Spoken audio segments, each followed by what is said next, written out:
Kenapa, Pak? Bisa diulang, Bu. Apa ini podcastnya? Bukaan dikit podcastku. Ya ini yang pengen buka nih. Gemuk. Siapa bukaan tidak gitu. Wah ini sudah nggak ngerti. Wah kita lebih segar guys. Kita lebih pegel Pak. Terus menggaul. Tapi loh, kita udah pengen apa nih, Mak? Pas Kibra kan update sekian beli kayak bengen kang notabene main kasar, main kian. Tapi lo kenapa masih ada beberapa pelatih kang cara ngelatih lo masih kolot ya? Kalau dalam artian apa? Dalam artian kayak zaman skin kan bocah ki belum bisa dikerasi, tapi ada beberapa pelatih kang masih main tangan, main tampak, main kasar omongan. Kenapa? Saya main mono ya, ada pengen dikit, wong pengen bae lu. Pas pelatih masih main tanda kutip kasar lu ya. Kunku jarang sih megang buku perpang. Entah perpang 96 kan. Durung anak sih megang, durung sih megang, jarang anak sih megang. Jadi acuannya apa? Acuannya ya di langsung video atau bilang langsung atau belajar langsung tentara. Nah, apa main malah mungkin salah satu faktor kasar gua apa lu? Dari pelatih jaga kebelok ke gambaran. Nah, sekian gitu. Kembali ke zaman dia sana perpang 2018, perpang 58, 57, sana metode, sana gambaran harusnya pun pelatih zaman ini ya. Harusnya lu pelatih zaman skin li ya. Terus anak mukodunku tanpa main kasar pun harusnya bisa ya. Ya dengan catatan anak-anaknya gelem belajar, gelem berusaha. Tapi terlepas dari anak-anaknya mau atau enggak ya kan pelatih ki bisa ngehandle anak-anak kon bisa PBB tuh. Walaupun suwe, tapi kan kembali ke metode pelatihan pelatih ya. Apa sih pengen diluru, apa sih pengen dituju, buru-buru beli tujuannya. Lamun buru-buru apa kan kono. Jadi lamun kita aja sih dari pelatih kayak hari kita sih pertama beri bakal buru-buru, apapun itu orang bakal buru-buru. Asalnya apa? Progres anak-anakku lebih baik dibanding ambisi kita kan. Ya ambisi kita sebagai pelatih kan pengen juara umum, juara utama. Tapi kan kembali maning ke kapasitas anak-anak sing dilatih sekian. Namun emang belum mencukupi. Lebih baik prosesnya pelan-pelan bae, naik setangga. Terus mentok setangga, turun dikit setangga. Lompat maning. Artinya aja buru-buru. Kanting bocana setiap latihan ada progres, setiap lomba dua pengalaman. Toh ada rezeki ya kok. Mau utama selagi kalau kita bener latih weru apa sing dilatih, weru apa sing dituju, weru kalau kali gerakannya kudu semendi bocah barioli utama barioli umum. Makassar pun bisa harusnya ya. Yang zaman kian. Asalnya beda zaman kian karo zaman bengenku. Zaman bengen ngene kita lagi cilik kan nakal kan tinggaling di sawah, mengkali, nyolong-nyolong, campu, mengkoang, dumbangi, ngomong segala rupa beli. Apa ning rese bakal lagi cilik. Jadi dumbangiku sering, otomatis pas kita mancing MTS, SMP. Kalau menuju dunia pas Kibra, dumbangi ning pelatih ning apa aku biasa. Bahkan durung biasa pun saat ada pengalaman dumbangi wong sejen. Bandingkan karo anak-anak zaman sekian, tahun kelahiran 2008 ke atas. Anak-anak zamanku pas cilik pas remaja jarang berinteraksi karo dunia luar. Paling ado ya HP tangga. Karo tangga ya HP-an maning. Jadi lakap pengalaman kanggo dumbangi wong sejen. Otomatis pada saat golonganku mancing dunia pas Kibra, oleh pelatih sing ngamuk-ngamuk kang nyewot apa ngumbangi tanpa baru latar belakangnya, tanpa baru bibit-bibit bobot tanpa baru kapasitasnya bocah langsung ngumbangi, ya otomatis bocah langsung nyaman, langsung wedi, langsung lari kabeh, langsung ngambil. Aku salah satu alasan nangapa pas Kibra pada setitik anggota nangapa beli cocok ngelatih kasar kuwi. Terus menurut Irali bakal anak pasukan ya sing sekolahan di belah kajado demeng perpang lah untuk pada belu beli bisa kuno salah pelatih berarti salah pelatih pasti salah kan ya yang namanya pelatih nih us terjun dikit nih pas Kibra dibanding anak sing dilatih anak sing otomatis harusnya us weru pas Kibra kudu prebe, pas Kibra iku apa ngelatih pas Kibra kudu prebe bari bagus. Even durung dari pengalaman pun pelatih bisa belajar dikit pun gak lawan pelatih yang bener-bener ngincernya juara, ngincernya utama prestasi lah ya, ngincernya prestasi. Tapi lamun udah cuman duit ya kita gak ora munafik ya, kita gelur duit. Iya betul. Cuman lamun sing lur duitnya baik, tanpa pengen pasukan bagus, tanpa pengen pasukan oleh juara, beli nyalaken, beli apa. Cuman ayolah, melas anak didike. Adik-adik Paskibra ki melu Paskibra ku apa maning wis kenal dengan dunia LKPB, dunia lomba, pasti pengennya melu lomba kang pertama di samping pengen melu lomba kulon pun pengen juara, rasakan piala hasil jerih payah selama latihan kian, entah mula entah pernis entah apapun kambing pengen piala, pasti kang pertama pengen piala, bagus melu lomba kang pertama pengen piala apapun. Sedangkan lamun pelatih sing orang mikiri perasaan kuno sorry bayar orang bisa disebut pelatih, asalnya apa, asalnya mikiri diri direct aja, belum mikiri keinginannya anak-anak lebih bisa merasakan apa anak-anak pengen. Nah kayak pelatih sih mau kono orang nyalakan, cuman ayolah melas anak-anaknya pengen juara. Setiap anak pasti punya potensi. Nih Paskibra pasti bisa gerak KB. Cuman yang membedakan kapasitas. Anak-anak kapasitasnya beda-beda. Tergantung pelatih sarang olah ya. Berarti Ira penganut gak ada anak bodoh di Paskibra kan? Gak ada. Ya, Di Paskibra aja di dunia ya. Di dunia dilahirkan tidak ada anak-anak yang bodoh. Hanya anak-anak yang belum bisa dan belum belajar. Kalau anak-anak sudah belajar, adik-adik sudah bisa, udah belajar, udah mau memahami, mau berusaha, pasti bisa. Kalau nggak percaya, lihat aja gerakan kalian waktu sebelum belajar PBB. Gimana geraknya, kakunya gimana. Even yang juara umum pun pasti merasakan di titik gerakannya jelek banget. Nggak ada yang instan lah ya. Nggak ada yang instan. Walaupun punya bakat untuk menyerap ilmu lebih cepat dari yang lain kan. Iya, betul. Terus pendapatnya Ira tentang pelatih yang sudah melatih lebih dari 5 tahun, tetapi hasilnya itu tidak sesuai dengan pengalaman dia, itu faktornya apa kira-kira? Kalau ngomongin itu sih saya kurang tahu ya, kurang memahami. Cuman dari sepengamatan kelihatan mata aja, nggak tahu akannya gimana ya. Kayaknya mereka nggak mau belajar. 5 tahun itu waktunya panjang loh. 1 tahun pertama ngelatih nggak dapat apa-apa nggak masalah ya. Namanya masih belajar. Betul. Udah tahu salah, harusnya belajar ke yang lebih bisa. Banyak pelatih-pelatih di Cirebon yang mau berteman sama siapapun yang mau belajar Paskibra. Kalau misalkan nggak berani, malu atau apa ya, itu namanya nggak mau belajar, nggak mau. Bahkan dia introvert pun, malu pun, harusnya bisa melawan itu. Kang Ical pun pasti mau ngajarin tuh. Asal kitanya yang mau belajar, Kang Ical pasti mau ngajarin. Tapi kalau misalkan dianya nggak mau, kitanya nggak mau, malu atau apapun itu alasannya, ya nggak akan bisa. Sampai kapanpun itu, even 10 tahun pun nggak akan bisa. Kan tadi saya bilang pelatih nggak mau belajar, malu, tapi kan mungkin dia itu karena sudah merasa melatih lebih dari 5 tahun, jadi dia untuk belajar itu buat apa, kayak sombong gitu, kayak ya saya ini udah pelatih sepuh gitu, ngapain saya masih nyari ilmu gitu ya. Masuk kan ya, itu sih terserah pelatihnya ya, yang Iya mau sih. ngurusin. Toh saya berharap pelatih yang seperti itu banyak biar saingannya sedikit. Alhamdulillah sih. Iya. Berarti Anda Ya. tidak suka persaingan pelatih hebat. Bukan tidak suka persaingan, kalau emang dianya nggak mau belajar, nggak mau mengupgrade diri sendiri, ya buat apa kita bilangin, toh hidup-hidup dia. Betul. Kalau belajar kan emang disuruhnya dari awal juga suruh belajar sama Nabi, dari belajar terus, nggak ada yang suruh berhenti belajar.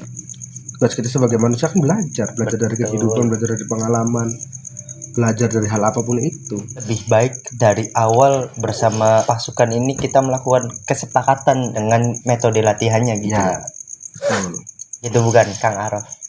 Kalau misalkan kesepakatan awalnya pasukannya mintanya gak apa-apa Kang, kita lebih suka main kasar gitu. Berarti setiap hari kita main kasar gitu. Iya kan? nah, kalau ada emang aneh, Ya kan ada beberapa anak kalau yang ada emang aneh. yang kasusnya dia tuh nggak bisa dikasih tahu dengan cara harus ada bentakan sedikit baru dia gerak bener gitu kan. Bentak gak masalah, bentak. Namanya orang latih. Kalau dengan bahasa halus terus bisa, berarti itu pasukannya udah another level. Daya tangkapnya itu lebih cepat dari manusia-manusia lain. Nah ini nih obrolan serunya mulai dari sini. Ayo sih Wak, sharing ilmu walaupun kita itu harus sharing ilmu dari kita belum menjadi apa-apa bro. Biar ketika kita sudah menjadi apa-apa, kita tidak pelit ilmu. Tapi dengan catatan berbagi ilmu kepada orang yang benar-benar layak untuk kita beri ilmu. Kita beralih ke metode latihannya. Menurut Kang Arif nih, cara melatih untuk kasar itu paling maksimal itu ngapain Kang? Kalau misalkan pasukannya ini udah bener-bener nggak bisa dengan cara harus nih. mentok-mentoknya tuh diapain kasarnya? Ya kalau caranya saya sendiri sih pasti memikirkan dari satu hal yang paling penting dari awal kita melakukan kegiatan itu. Yaitu apa? Dari keinginan seorang anak itu sendiri. Ketika kita sudah memberikan semua materi, sudah memberikan segala hal yang harusnya diterapkan dan sudah disepakati, ya harusnya anak itu belajar. Kalaupun anak itu tidak menerima, tidak bisa menangkapnya dengan baik, ya maka perlu dipertanyakan nih, ini anak sebenarnya mau nggak nih gerak gitu loh. Sesimpel itu. Contoh ya, Aska sebagai pasukan, ya ini lama banget untuk menerima gerakan. Apakah yang Kang Arif lakukan menampar Aska, ataukah dengan kata-kata kasar, Aska kamu tuh goblok ini? Apakah tidak seperti itu? Apakah perlu dilakukan seperti itu? Sebenarnya hal seperti itu tuh perlu, tapi cara saya sendiri sih paling untuk pertama-tama mempertanyakan hal itu, kemudian yang kedua memberikan dia semangat. Temukan titik semangatnya anak tuh kepada siapa, kemana. Kalau kita udah tahu, ya kemungkinan itu bisa membantu. Tapi kalau semua dari dua hal tadi tidak ditemukan, ya secara terpaksa. Berarti memberikan fisik tampar itu tuh beneran senjata paling terakhir gitu ya menurut Kang Arif? Itu opsi terakhir. Oke. Kalau menurut Kang Aska sendiri, apa yang dilakukan Kang Aska? Kriteria dalam artian gerakannya nggak sesuai apa yang kita mau. Iya. Sebenarnya sih gini ya, kalau tipe saya sebagai pelatih nih, kalau nggak ada temen, nggak ada rekan, kalau ada pasukan seperti itu, malas gerak apa, ini geraknya seenaknya sendiri, nggak mau sesuai apa yang kita mau tuh, saya tinggal pulang. Atau paling menurutnya saya diemin aja udah sampai pulang. Ya kalau gitu, kalau sendirian masih saya gitu, kalau sendirian. Kalau ada teman? Kalau teman ya suruh teman saya aja. Berarti Biar gantian, cari yang satunya masih fresh, belum moodnya masih baik, kita perbaiki mood dulu. Ya saya diem saya apa kan biar itu memperbaiki mood. Cuman ya mau gimana kalau nggak ada rekan, nggak ada apa kan susah. Berarti Kang Aska sendiri tidak akan menggunakan tamparan atau bukan tidak akan, tapi tujuan dari tamparan dan sejenisnya kan itu tujuannya apa dulu. Kalau sekedar mau mengingatkan ya tidak ingatkan aja. Tapi kalau emang sekali tampar masih seperti itu, udah pernah ditampar, bukan sekali tampar, udah pernah ditampar masih seperti itu, ya udah saya tinggal pulang, biarin.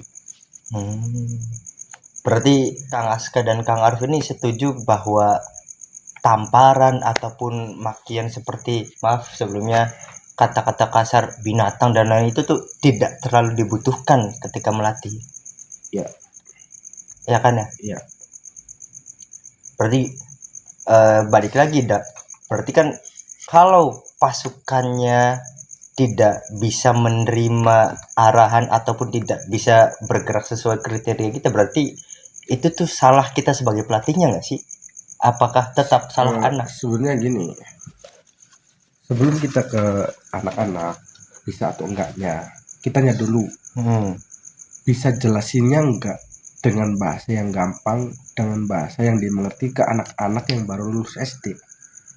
Sesimpel itu. Kalau emang kitanya belum bisa, ya berarti salahnya ada di kita. Bisa nggak bisa itu relatif sebenarnya.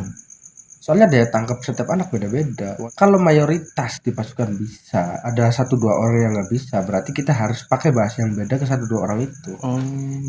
Ya mau nggak mau harus seperti itu, jangan samakan semua. Kalau kita menyamakan semua satu pasukan dengan bahasa yang sama, sampai kapanpun 2 orang itu atau 1 orang itu akan menjadi orang bodoh dan tetap menjadi orang bodoh sampai lulus. Kalau kita tetap mempertahankan cara menjelaskan kita, saya sendiri pun ke pasukan jelasinnya ke beberapa anak tuh beda-beda. Soalnya saya tahu anak ini nggak bakal paham dengan bahasa yang seperti ini, dan anak ini harus kita praktekkan di depannya langsung, dan anak itu harus mengikuti. Emang ada beberapa anak seperti itu. Kita sebagai pelatih jangan malah menyalahkan, itu memang metode kita yang kurang. Seperti itu. Even anaknya nggak bisa pun berarti ya emang anaknya aja yang belum bisa. Pasti bisa kok. Balik lagi ke Kang Arif, di Paskibra kan bukan cuman belajar baris berbaris doang ya Kang ya. Menurut Kang Arif sendiri, di dalam Paskibra itu selain kita mengajarkan PBB itu, apalagi yang perlu kita ajarkan untuk adik-adik kita kan? Banyak. Dari paskibranya saja, waktu awal diperkenalkan yang namanya paskibra itu pasti orang-orang pasti berpikir itu kepemimpinan, kemudian juga kedisiplinan, tanggung jawab, dan itu adalah sebagian dari hal yang harus diberikan dari si ofisial atau si pelatih kepada si anak didiknya. Adapun hal-hal lain seperti kedewasaan, pemikiran yang positif, kemudian tindakan-tindakan juga, dan juga hal-hal seperti memberikan atau memilih suatu keputusan itu juga menjadi hal yang harus diberikan kepada anak didik. Menurut Kang Aska nih sebagai pelatih ya, di Paskibra kan nggak cuman ngasih ilmu PBB. Nah menurut Kang Aska nih, selain dari jawaban Kang Rob nih, apa saja yang perlu kita kasih sebagai pelatih ke anak didik kita selain ilmu PBB itu sendiri? Ya kita menyesuaikan juga dengan umur mereka ya. Kan nggak mungkin mereka baru lulus SD terus kita kasih pengalaman kerja kan. Iya betul. Iya kan. Iya masuk. Intinya kita harus Tiba-tiba kerja ya. Anda bro. Iya. Apa? Bukan Sebut Anda. merek. Sebut merek. Ya jangan sampai. Kayak Jangan sampai. Pengalaman kita di dunia kerja disampaikan kepada anak yang baru lulus SD. Iya. Gitu. Jangan sampai ya. iya. Kalau ke anak SMK, SMA nggak apa-apa. Soalnya mereka mau terjun ke dunia kerja. Menyesuaikan umur juga kalau mau mendidik kayak gitu. Kalau misalkan ke anak-anak yang baru lulus SD apa ya, yang penting kita ajarin sopan santun aja. Karena waktu SD belum tentu mereka diajarin. Nah, daripada mereka jadi bahan omongan tetangga atau apapun itu, kita ajarin sopan santun yang paling utama. Anak umur segitu emang paling cocoknya diajarin sopan santun, mumpung masih baru lulus SD. Kalau udah ke tingkat SMA, mereka udah lulus MTS SMA, bukan telat ya. Saya masih meyakini kata belajar itu nggak ada kata telat. Tapi kalau dia nggak bertemu dengan orang yang mau ngajarin waktu SMA, mau seperti apa nanti? Nah, mumpung ada kita, ada kalian, ada mereka yang menjadi pelatih, ajarin sopan santun. Siapa tahu itu jadi amal jariah kalian juga, amal jariah kita juga. Jadi jangan mikirnya nanti juga dia diajar sopan santun di SMA, jangan. Belum tentu si adik-adik ini bertemu dengan orang-orang baik lagi. Dan mumpung masih ada waktu, ajarin. Dan belum tentu juga adik-adik ini ketika SMA lanjut berpaskibra kan. Ya, itu bisa juga itu. Kang Arif kan ikut organisasi paskibra kan waktu MTS ya Kang? Iya. Dan SMK tidak melanjutkan, berarti cuma 3 tahun ya Kang ya. Terus apa yang akhirnya membuat Kang Arif ini mau terjun lagi ke dunia paskibra, mau melatih adik-adik, mau mendidik adik-adik lagi? Apa itu Kang? Karena peduli. Kalau ke Kang Aska kan yang paling lama nih di antara kita bertiga nih di dunia paskibra. Saya kan sama, lulus MTS sempat lanjut dan berhenti. Kalau Kang Aska kan setelah lulus MTS di SMK-nya lanjut sampai selesai. Terus sempat juga ketika lulus SMK-nya itu sempat kelatih dan terpotong COVID. Terus kan berhenti tuh. Dan kenapa akhirnya Kang Aska memutuskan untuk kembali melatih dan mendidik adik-adik lagi? Ini agak dibenerin dulu sebentar ya. Pertama emang lanjut di SMK, tapi cuma sampai kelas 2. Oh, sampai kelas 2, tidak sampai kelas 2 semester akhir. Kelas 3 udah nggak lanjut.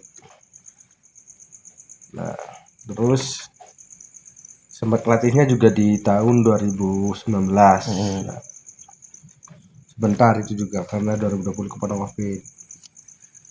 Kalau ditanya kenapa sih mau balik lagi ke paskibra, sebenarnya lebih tepatnya sih bukan mau kembali lagi ke paskibranya, lebih tepatnya mau ini bahasanya biar enak didengarnya, mau ngebangkitin Paskibra MTSN 2 Cirebon, Garuda Siaga. Masih gambarnya itu. Kalau di dunia Paskibranya aslinya udah nggak tertarik, cuman ya emang ada rasa tanggung jawab aja ke MTS 2, jadi itu kenapa terjun lagi dunia Paskibra.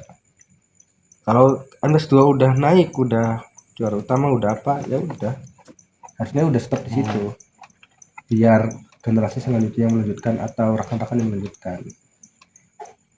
Itu Ya, berarti ya kurang lebih sama lah ya, gara-gara awalnya peduli Ya. terhadap adik-adik. betul. Dan oke, menyinggung tadi kalau MTS 2 mungkin udah ini bisa jadi selesai, berarti Kang Aska sendiri tidak adakah alasan untuk melatih sekolah lain selain MTS, ataukah nanti ada kemungkinan untuk melatih sekolah lain gitu? Ada kemungkinan, pasti ada, melatih sekolah lain juga pasti ada. Saya sebagai manusia hanya berencana ya, biar Allah yang menentukan. Ya rencananya awalnya seperti itu, tapi kita nggak tahu di tengah jalan seperti apa. Kalau memang ditakdirkan untuk di dunia Paskibra, ya akan saya tekuni. Kalau memang bukan takdirnya, ya udah mau gimana. Yang penting kita udah buat rencana, kita jalan rencana kita. Kalau rencana Tuhan berkehendak lain, ya udah kita ikutin aja. Yang penting kita udah berusaha, udah ikhtiar, udah doa, udah itu aja. Berarti apakah ketika menekuni itu sendiri ataukah bersama dengan foreman krunya? Kalau sendiri udah nggak mungkin ya, Nggak mungkin. udah nggak mungkin kalau sendiri. Oke, sekarang ke Kang Aro. Kalau Kang Aska kan masih ada kemungkinan. Nah, kalau Kang Aro sendiri, apakah akan melatih sekolah lain selain alma maternya sendiri Garuda Siaga, ataukah sudah cukup melatih Garuda Siaga MTSN 2 Cirebon doang? Mungkin kalau untuk sekolah lain sih masih ada beberapa pertimbangan yang harus saya perhatikan, karena rencana utama saya itu, ilmu saya itu hanya untuk diberikan kepada MTSN 2 Cirebon. Tapi kalaupun memang ada beberapa hal yang kemungkinan saya melatih ke sekolah yang lain, ya tidaklah menjadi hal yang buruk. Lagi itu menjadi sebuah keuntungan bagi saya dan semuanya juga. Melatihnya apakah sendiri ataukah dengan manajemennya, Kang? Sama manajemennya dong. Bersama manajemennya. Iya, karena itu kan komitmen. Mantap. Oke, lanjut ke manajemen nih. Kita kan lanjut foreman crew nih, dimana kan namanya foreman, tapi kan kita tiba-tiba lumba-lumba. Nah, kita kan prosesnya 3 nih, sedangkan nama kita itu foreman. Sesuai nama kan foreman crew, tapi kan kita bertiga nih, apakah ada kemungkinan kedepannya kita akan nambah 1 ataukah tidak sama sekali? Kalau teman mungkin nambah, tapi kalau anggota, bukan anggota sih, lebih tepatnya pendirinya nggak mungkin nambah. Nggak mungkin nambah. Kalau pendirinya nggak mungkin nambah, tapi kalau anggota nambah. Berarti bisa dibilang orang kepercayaan dari kita bertiga gitu. Iya. Setuju begitu, Kang? Berarti tidak akan menambah orang. Ya. Untuk jadi pendiri ya, untuk jadi inti iya, nggak jadi mungkin. Dan namanya pun tidak diganti kan? Tidak akan diganti, tetap foreman crew. Oke. Even di hak sijan ya diklaim sama Korea pun Mantap. Iya. kita ganti nama. Semudah itu tinggal ganti nama belakang doang nggak sih, coach? Ya. Tunggu saja, kita bakal bikin varsity. Anjay. Nah, harapan untuk di Paskibranya sendiri, Kang Aska melatih itu puncaknya membawa pasukan kemana, Kang? Karena sekarang di Paskibra udah jadi cabang olahraga dan kita sebutnya juga udah bukan pasukan lagi, udah sebut atlet. Oh, udah atlet. Udah atlet. Ya tentu tujuan utama kita lomba tertinggi, bukan lomba, acara olahraga tertinggi Paskibra, Apa itu, yaitu Kang? Forbasi. Forbasi. Ya. Forbasi itu apa tuh, Kang, kalau boleh tahu, Kang?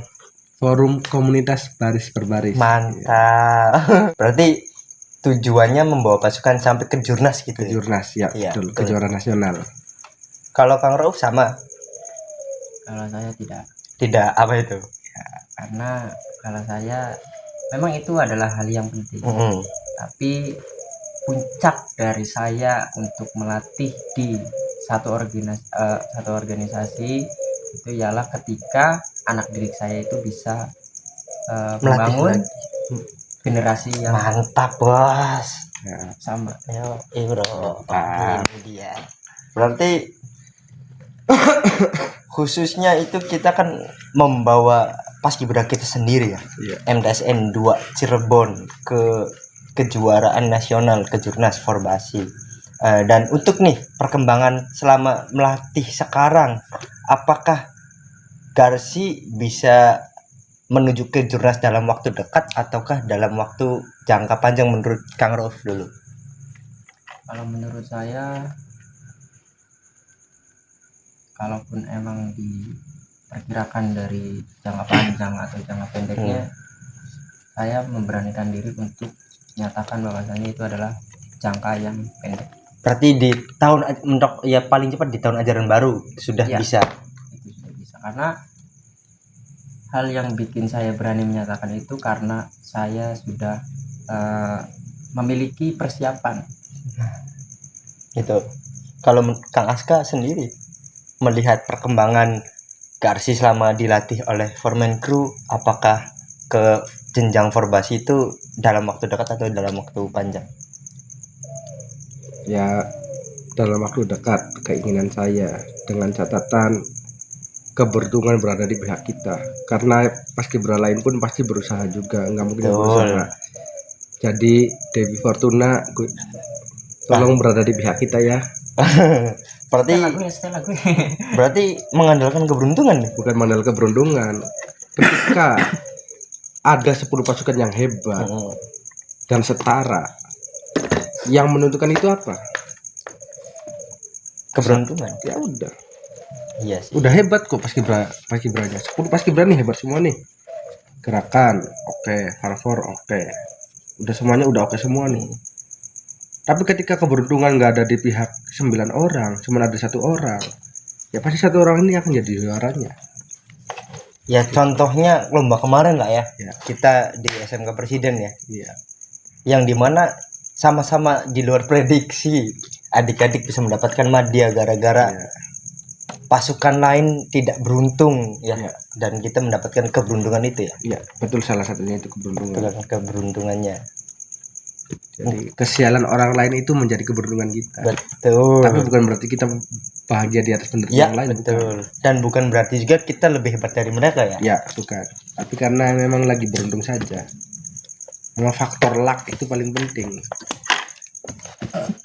Untuk kedepannya kan kalau dalam di dunia paskibraka kan tadi Kang Aska sendiri kan bilang kita itu harus belajar ke pelatih yang lebih bisa dibilang lebih dulu dari kita lah. Nah untuk jangka dekatnya kita nih sebagai manajemen foreman crew-nya ini next nih, apakah kita bakal main ke paskibra lain ataukah tidak, tetap sendiri? Kang Arif dulu. Rahasia dong. Rahasia. dong. Oh, Kang Aska rahasia. Rahasia dong. Kalau Kang Arif? Ya mungkin kalau dari saya itu ya tetap harus dipertimbangin terlebih dahulu tentang nilai apa yang mereka berikan kepada kita, dan kita juga bisa memberikan nilai seperti apa untuk mereka. Oke. Menyambung pertanyaan tadi, semisal ada pelatih yang ingin main ke kita, mau belajar dengan kita, apakah kita akan memberikan ilmu ataukah kita melihat dulu nih orangnya seperti apa? Gimana Kang Atta? Yang penting jangan kriminal ya. Kalau Kang Arif? Jawabannya di kriminal. Ya beli bahaya, Ya, beli anak betul. psikopatku. Kang Pada Arif? besok seminggu yang latih. Ya wis, Kalian. ya wis kita sing penting bisa mancing. Mantap. Berarti menurut kalian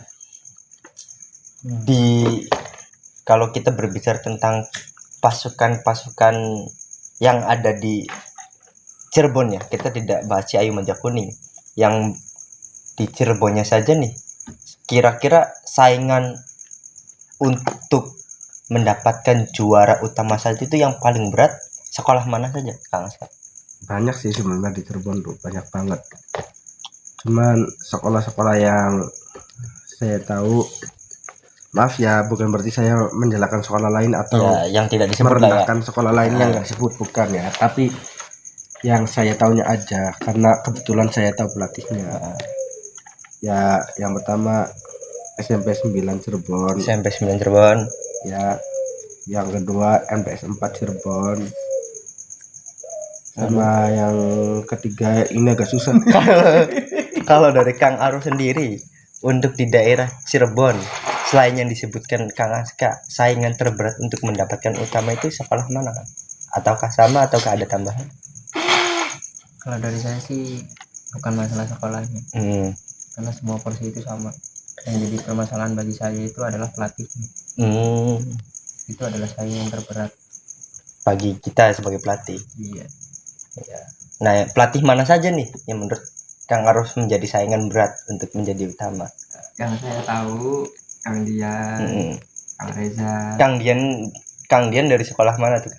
SMP 9. Kang Reza, MTS 4. terus siapa lagi? Terus Untuk kedepannya kita bahas balik lagi ke Garuda Siaga ya. Hal yang paling dekat yang bakal kita lakukan untuk adik-adik itu apa nih? Kang Aska dulu.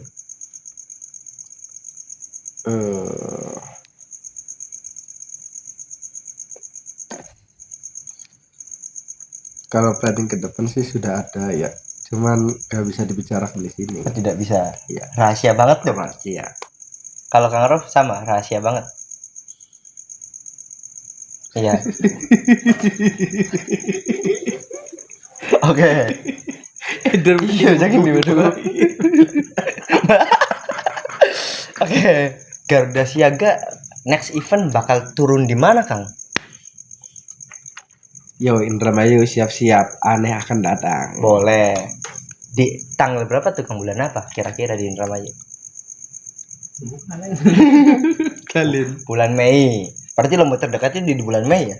Insya Allah. Insya Allah. Kalau Allah merestui dan jalannya mengkehendaki, kita akan lomba di bulan Mei. Nah, nanti kita yang notabene sudah lama tidak terjun di dunia paskibra dan membawa adik-adik event 2 kali dan dua-duanya alhamdulillah dikasih rezeki ya, Kang. Keberuntungan ya. Alhamdulillah. Kita banyak lucknya, banyak faktor keberuntungannya. Jadi jangan sampai banyak waktu yang kita sia-siakan. Keberuntungan itu salah satu perjalanan, tapi usaha kita juga harus dilebihkan supaya keberuntungannya lebih besar lagi. Betul. Walaupun dalam jarak 2 lomba itu jaraknya nggak terlalu jauh ya, Kang. Iya, Nggak ada 1 bulan ya. betul. Dan kita melatihnya pun nggak ada 3 bulan ya, Kang. Wow. Wah. Ya kan? Latihan itu cuma 2 bulan. Latihan 2 bulan dari sebelum 2 Ciawi lomba Gembang. itu 2 bulan. Totalnya 2 bulan. Ya. Dan mendapatkan hasil yang alhamdulillah untuk Alhamdulillah. pelatih awal ya, Kang, yang baru kembali ya. Ininya mau pelatih awal maupun pelatih lama, dapat apapun itu syukurin. Tuh. Kalau belum dapat, kita yang introspeksi, jangan suruh adik-adik. Gini pelatihan sosial seharusnya. Wah, pelatihan sosial. Oke, kita cukupkan podcast kali ini karena Kang Aruf sudah mulai ngawur, sudah lihat.